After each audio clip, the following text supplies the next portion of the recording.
রোজা রাখলে শুধু আল্লাহ খুশি হবে তা না, দুনিয়াতেও লাভ আছে। রোজা রাখলে স্বাস্থ্যের জন্য ভালো, বহু রোগ বালাই ভালো হয়ে যায়।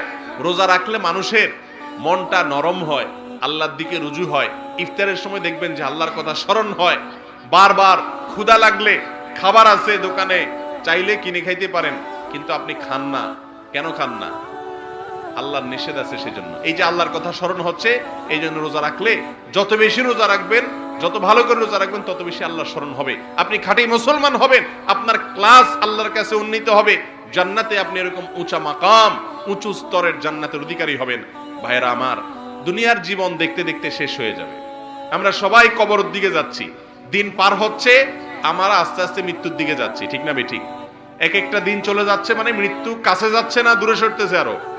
কথা বলেন। এক একটা মাস চলে যায়, এক একটা বছর চলে যাচ্ছে, এর মানে কি আমরা কবরের দিকে যাচ্ছি না কবর আরো দূরে সরতেছে? কবরের দিকে না যাচ্ছি